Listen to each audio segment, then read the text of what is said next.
Welcome to Spectrum IAS academy. This is Baira Sivapothuraju, 2/1 Brodipet, Guntur. Civil services IAS IPS గైడెన్స్లో ఇప్పటివరకు మనం third paper గురించి చెప్పడం జరిగింది. సో ఈ వీడియోలో ఫోర్త్ పేపర్లో ఉండేటువంటి అంశాల గురించి డిస్కస్ చేద్దాం. ఫోర్త్ పేపర్లో ఉండేటువంటి అంశాలు ఏమిటి, ఫోర్త్ పేపర్లో మనం ఎలా ప్రిపేర్ కావాలి, ఫోర్త్ పేపర్లో తెలుగు మీడియం రాయాలంటే అందుబాటులో ఉన్నటువంటి బుక్స్ ఏంటి, ఇంగ్లీష్ మీడియం వాళ్ళకి అందుబాటులో ఉన్నటువంటి బుక్స్ ఏంటి. ఇది చాలా క్లిష్టమైనటువంటి పేపరు. ఎక్కువగా మనకి మార్కులు స్కోరింగ్ అయ్యేటువంటి పేపర్ కూడా ఇదే అవుతుంది. జిఎస్లో 4, మెయిన్స్లో 250 మార్క్స్ ఉంటుంది.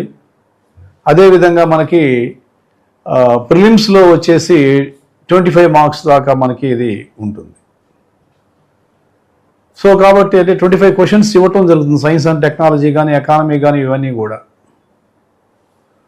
అంటే బాగా 25 ఇంటూ మనకి మార్క్స్ మనం చూసుకున్నట్లయితే 2 అంటే దాదాపు 50 మార్క్స్ ఏరియా ఇక్కడ ఉంది మనకి. Out of 200 in prelims, 250 marks మెయిన్స్లో.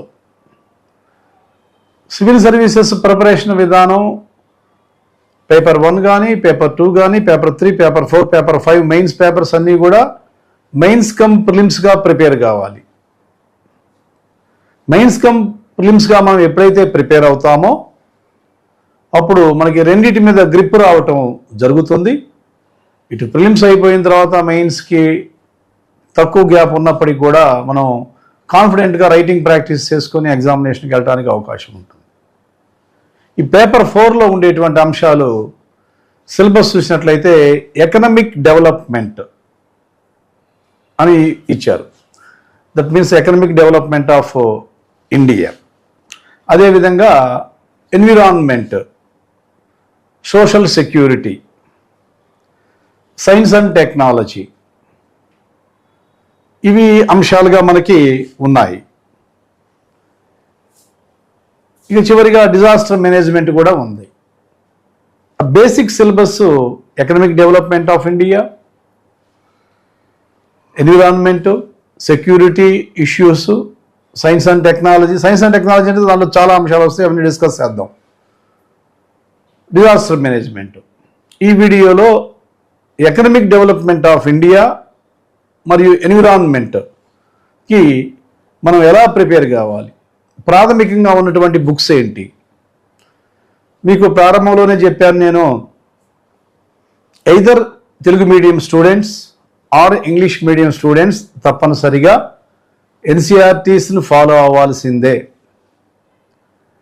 ఎన్సీఆర్టీస్కి మనకి ఎకనామిక్స్లో లోవర్ క్లాస్ బుక్స్ ఉన్నాయండి.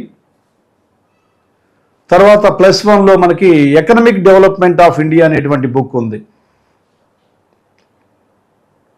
అదేవిధంగా చూసుకున్నట్లయితే స్టేట్ సిలబస్కి వచ్చినట్లయితే లోవర్ క్లాస్ బుక్స్ అర్థశాస్త్రము అని చెప్పేసి మనకి 6th క్లాస్ నుంచి ఉన్నాయి. 6th, 7th, 8th, 9th, 10th social studies books మీరు సేకరించినట్లయితే దాంట్లో ఒక భాగంగా మనకి అర్థశాస్త్రం ఉంటుంది. ఈ అర్థశాస్త్రం యొక్క బేసిక్స్ అర్థం చేసుకోవాలి ముందు.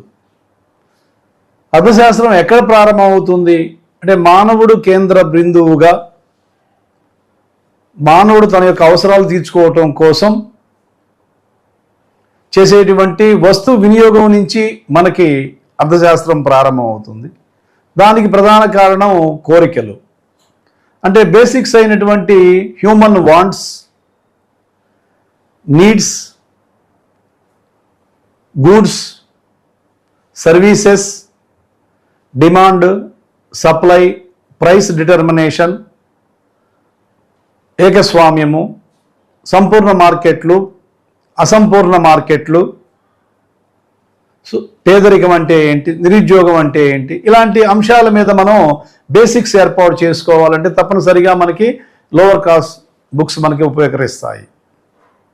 ఆ తర్వాత నెక్స్ట్ మనం ఇంటర్మీడియట్ సెకండ్ ఇయర్లో అకాడమీ వాళ్ళు ఒక మంచి బుక్ని రిలీజ్ చేశారు, భారతదేశ ఆర్థిక వ్యవస్థ.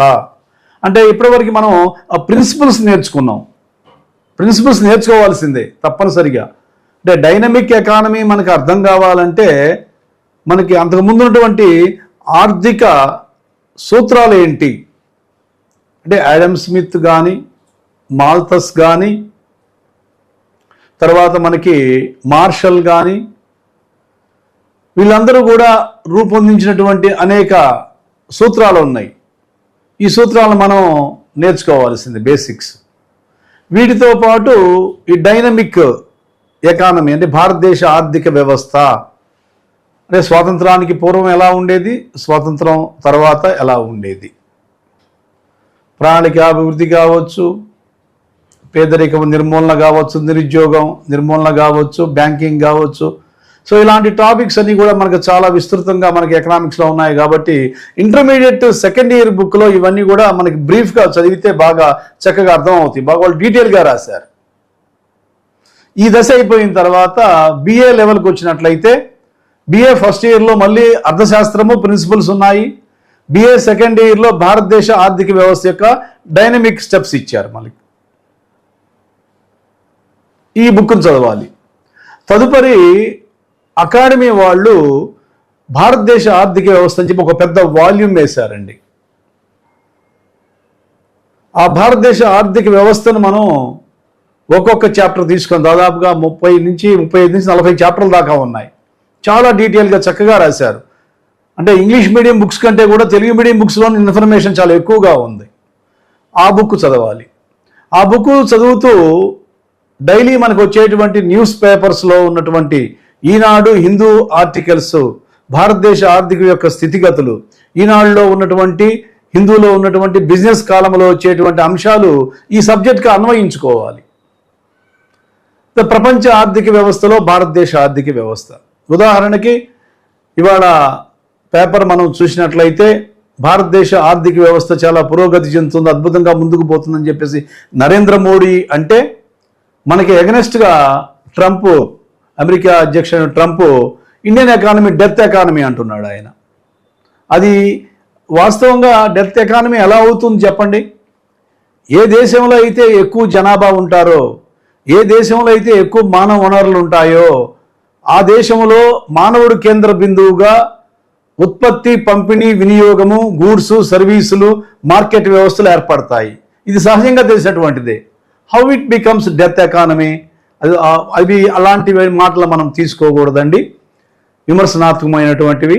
పాజిటివ్గా ఉన్నటువంటి మన యొక్క రంగాలు ఏ విధంగా ప్రయాణం చేస్తున్నాయి ఆ విధంగా మనం తీసుకొని మనం క్వశ్చన్ డెవలప్ చేయాల్సిన ఆవశ్యకత ఉంటుంది. నెగిటివ్గా స్టేట్మెంట్స్ పేపర్లో ఎన్ని వచ్చినా కానీ మనం ఆ నెగిటివ్ థాట్స్ రాయకూడదు. ఈ విధంగా ఈ యొక్క హిందూ పేపరు, ఈనాడుతో పాటు యోజనాలో వచ్చేటువంటి, కురుక్షేత్రాలో వచ్చేటువంటి ఆర్టికల్స్ని అనుసంధానం చేసుకొని భారతదేశ ఆర్థిక వ్యవస్థని ముందుకు తీసుకెళ్ళవచ్చు. అయితే డైనమిక్ పేపర్ ఇది ఎప్పుడు మార్పులు చెందుతూ ఉంటుంది. అంటే బ్యాంకింగ్ సిస్టమ్ ఎట్లా ఉంది, ఇన్ఫ్లేషన్ ఎట్లా ఉంది, పావర్టీ ఎట్లా ఉంది, అన్ఎంప్లాయ్మెంట్ ఎట్లా ఉంది, గ్లోబలైజేషన్లో ఇప్పుడున్నటువంటి సిచ్యువేషన్లో ఇండియన్ ఎకానమీ యొక్క ట్రావెలింగ్ ఎట్లా ఉంది, మన ఎకానమీని మనం ప్రొడక్ట్ చేసుకోవడం కోసం మనం తీసుకున్నటువంటి పథకాలు ఏంటి, ఇటు కేంద్ర ప్రభుత్వ పథకాలు కానీ రాష్ట్ర ప్రభుత్వ పథకాలు కానీ, ఈ విధంగా మనం ఎకానమీని అధ్యయనం చేసినట్లయితే మంచి మార్కులు ఇటు ప్రిలిమినరీ పేపర్లో అటు మనం మెయిన్స్ పేపర్లో వస్తాయండి. రైటింగ్ ప్రాక్టీస్ని అనుసంధానం చేసుకున్నట్లయితే మెయిన్స్లో క్వశ్చన్స్ బాగా రాయవచ్చు. సో ఇది భారతదేశ ఆర్థిక వ్యవస్థకి సంబంధించినటువంటి జిఎస్ పేపర్ 4లో prelims come mains Telugu medium పుస్తకాలు మీకు చెప్పడం జరిగింది. Thank you very much.